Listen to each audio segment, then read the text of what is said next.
Assalamualaikum warahmatullahi wabarakatuh. Alhamdulillahirabbil alamin wa bihi nasta'inu ala umuri dunya waddin wa ala alihi wa sahbihi ajmain. Pertama-tama dan yang paling utama, marilah kita panjatkan puja serta puji kepada Allah Rabbul Izzati.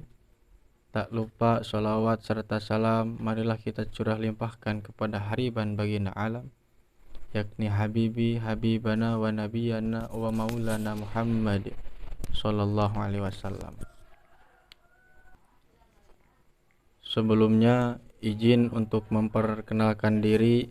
Saya Rizky Akbar Mubarak Azhar dari Fakultas Agama Islam, Prodi Pendidikan Agama Islam, kelas A2, akan menceritakan kisah tentang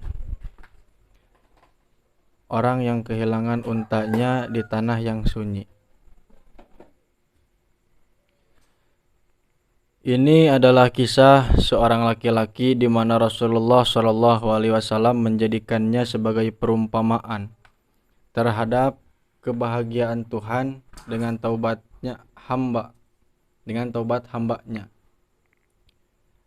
Kisah laki-laki ini terjadi ketika dia melakukan perjalanan sendirian dengan bekal makanan dan minuman di atas punggung untanya.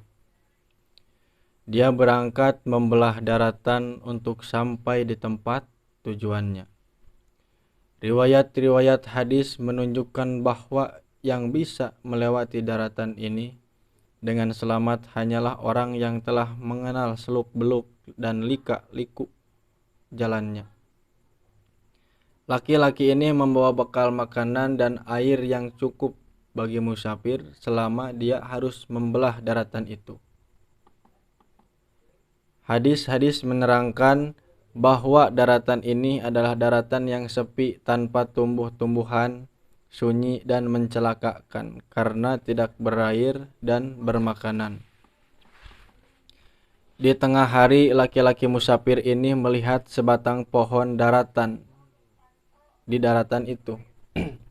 Dia sangat lelah, dia pun turun dan beristirahat di bawahnya. Tidur siang hari memang digemari oleh banyak orang, lebih-lebih orang yang sedang kelelahan seperti musafir tersebut.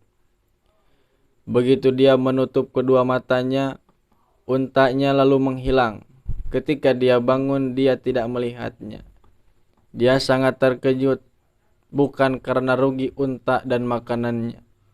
Itu adalah urusan yang mudah. Akan tetapi hilangnya unta di daratan seperti ini berarti mati.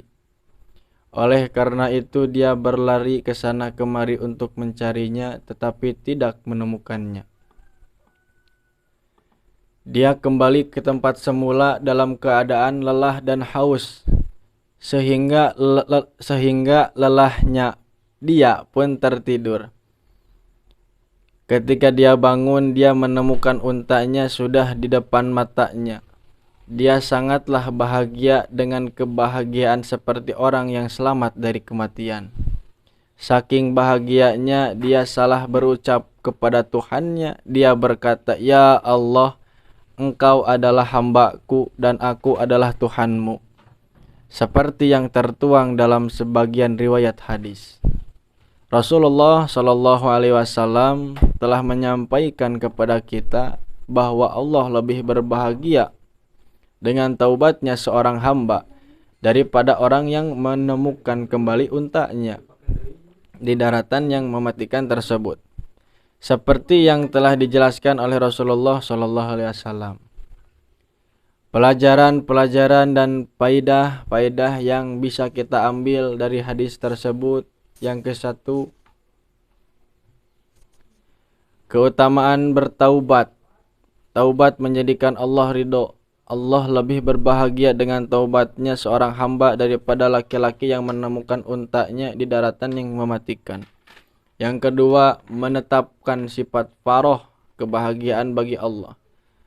Bahagianya Allah adalah sifat yang sesuai dengan keagungan dan kesempurnaannya. Tidak disamakan dengan bahagianya makhluk. Ini berpijak kepada firman Allah Subhanahu wa taala, tidak ada suatu apapun yang serupa dengannya, dan dialah yang maha mendengar lagi maha melihat. Quran surat Asy-Syura ayat 11. Yang ketiga, kasih sayang dan rahmat Allah Subhanahu wa taala kepada hambanya. Dia mengembalikan unta laki-laki ini setelah dia berputus asa darinya. Yang keempat, hendaknya seseorang berhati-hati. Seandainya laki-laki ini mengikat untanya, maka apa yang terjadi padanya tidak akan terjadi. Yang kelima, Allah tidak menyalahkan orang yang dikuasai oleh emosi, yang berlebihan dan kehilangan kemampuan berpikir karena takut atau senang atau marah. Lalu dia mengatakan sesuatu yang tidak diinginkan, sebagaimana Allah tidak menyalahkan laki-laki ini atas ucapan yang dikatakannya. Seandainya dia bermaksud mengucapkan hal itu, niscaya dia telah kufur kepada Allah.